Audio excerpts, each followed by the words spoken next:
Hi there, I'm Andrea Koppel, and it's time for coffee, the podcast where you get to hear firsthand what the jobs and careers that interest you the most are really like. Hey there, Java junkies. Welcome to another K-Cup mini episode of Time for Coffee. By the way, K-Cups come in 3 sizes, single, double, and triple shots, or roughly 1 minute, 5 minutes, or 10 minutes in length. So if you don't have time to throw back an entire caffeinated career conversation, these K-Cup mini episodes of T4C can give you a quick caffeinated fix, whether you're on the go or you only have a few minutes to binge. So grab your mug and take a chug, because it's time for a caffeinated career triple shot K-Cup with my guest, Tina Tran. So what was your first job and how did you get it? My first job was in management consulting, and it was quite hard. I didn't grow up with any connections, and so I didn't really have internships in college that were very interesting. I basically just worked for money in the summers, and so I wasn't working at like Microsoft or other places as an intern. And when folks looked at my resume, it was quite light. I just had a really good GPA, not even that good. It was maybe like a 3.5 or 3.6, like past what their bar was to get interviewed. And it's hard because, people are just looking at your resume. You don't have a chance to get in front of them and make your pitch. So you have to kind of do the work to be able to be in the room, right? So I was lucky I did enough of the work to be in the room. But then I went to a career night for management consulting, and I got to learn a little bit more about management consulting, and I thought it was very interesting. And I took the card of a gentleman that was there that everybody really liked, because he just had a really good view on what consulting was. And so I had my interviews and really wanted to be in New York, coming out of LA. Not a lot of people took jobs in New York or were able to get jobs in New York because they have their pick of Ivy League students. And I was cold calling New York offices saying, I'd like to work in New York. What do I need to do? And this kind woman from Coopers & Lybrand said, you need to interview with our LA office first. And if they give you the go-ahead, you can come to New York and interview with us. So I showed up to look on the board for, people that were slated for interviews, and my name wasn't there. So I was really confused. I called her and I said, my name's not on the board. I wonder if there was a mistake. She said, don't worry about it. I'll look into it. We'll get it fixed. So I was able to get my interview. And the next day when I showed up, I had the last interview of the day, and the gentleman sitting across from me welcomed me by saying, I'm the one that took your resume out of the pile. I'm kind of annoyed that you're sitting in front of me right now. I think he felt that I had circumvented the process somehow. And he said, I've been doing this a long time and I don't like being told who to interview.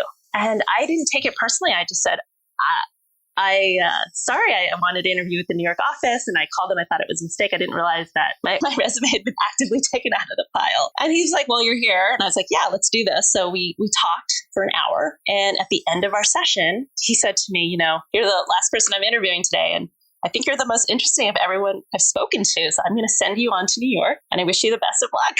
So I was able to go to New York and close and get an offer and got my dream job in New York. I was the first person they hired west of the Mississippi in that role because they didn't need to in the past or want to. And I became kind of like known as the gal from California, because there was not a lot of other people in our New York office that had that signature to their name. But, there was a lot of work heading up to that. My resume was a mess because I didn't know how to pitch to a consulting company. And so the gentleman that came and spoke to us at Management Consulting Night, I kept his card, and he didn't know me because, with hundreds of people there that night that wanted to speak to him. And I interviewed with his firm, and his firm didn't give me an offer. Well, they didn't invite me back for a second round. And I asked the people I interviewed with, can I get some feedback? Because I'd love to get a job at some point. And I totally know I blew it. So I'm not asking you to give me a second chance. I just want some feedback, and I would really appreciate that. And the people I interviewed with would not return my mails. And so I emailed him and said, hey, I interviewed with your firm. I interviewed with these 2 fellas. They won't give me any feedback.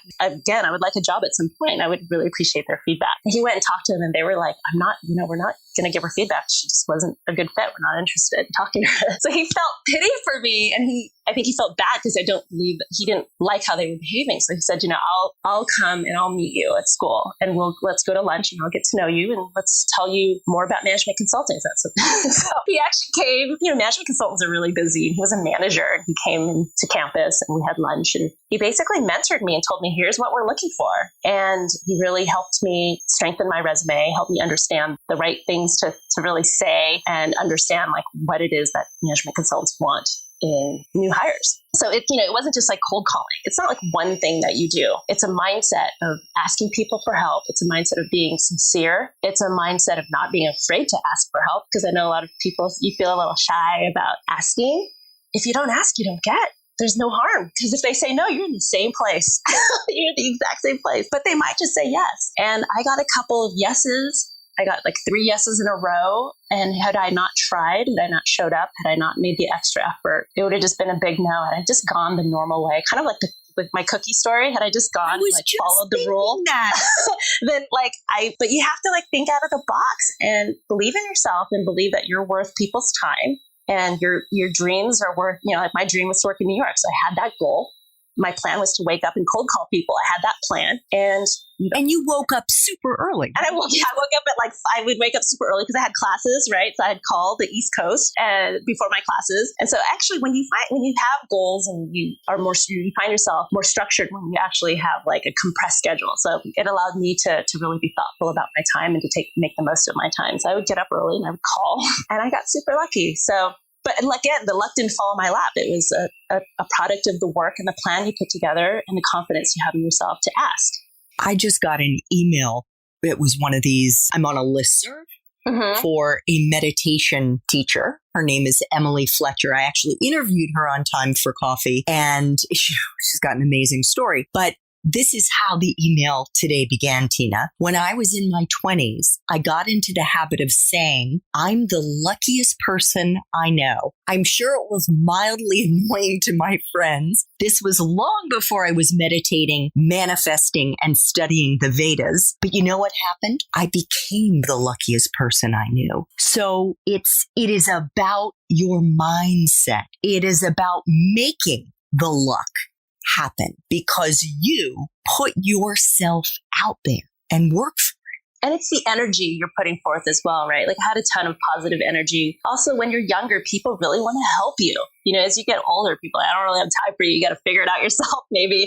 But when you're young, people really, and you might not consider yourself young when you're in college, but you're young compared to like a lot of the rest of the world. So it's a time where people actually want to help you and invest in you. And so to be hopeful and to have that positive energy and to sincerely ask for, somebody's thoughts or advice in an area, you're going to get some pretty good, I think, ROI from your courage. 100%, Tina. One of the most common mind-blowing discussions that I have with college students usually revolves around helping them to see that what we majored in college or university aren't the tiny houses that we're going to be forced to live in for the rest of our lives, but rather it's the foundation of a professional skyscraper, one that you see in New York City, with each new job and each new career adding a new floor in that skyscraper. And as long as you are following your interests every step of the way, or most of the steps of the way, decades later, when you're my age, you're a couple of decades out of school, when you look in the rearview mirror, it almost seems like you planned it all out, when in reality, not virtual reality, but the real reality, it was more fly by the seat of your pants. How would you say that your professional journey lines up? What is the common thread, Tina, that you've been pulling on and may have led you every step of the way? My life, the things you want in life change over time, right? So in some parts of your time, you might want stability. Others, you might want adventure. And not that, you're not going to find one job that necessarily is going to provide you with all of those things. So I'd say the important thing to think about is to pursue what either you're good at or what brings you joy, or both. And if you are early in your career and you're doing something that you already know you don't like, imagine being in that, doing that same thing for 10, 15, 20 years. That's not going to be fun. So the first thing is to think about what you enjoy doing and are good at doing. And if you can find that, that's really wonderful. And you're being able to have the courage to know that career will last 30 or 40 or maybe even longer years. And you're going to want to probably try to do different things. So keeping an open mind, being able to have the confidence that when you want to do something new, you're not necessarily going to have the experience in it, but you should use the experience you have to then help you get to the next area. So you don't always have to be the perfect person that has already done the thing, but you'll have done something that people will value and you'll want to talk up how that's relevant. So being able to, I think, just have an open mind, having the confidence in pursuing things that you love to do. And of course, it's important to make money, and you should think about that as well for your financial stability. But if you go into doing something that is just about maybe making money, but you hate what you're doing, that might not be a great recipe for long-term success. Thanks for tuning in to this K-Cup mini episode of Time for Coffee. If you want to listen to our entire caffeinated career conversation, please check out the show notes for this episode. Thanks so much for listening to Time for Coffee, where the professionals in the jobs that most interest you always have time to grab coffee 24/7, no matter where you live. I have one quick favor to ask you. Remember to rate, review, and subscribe to Time for Coffee. Thanks so much.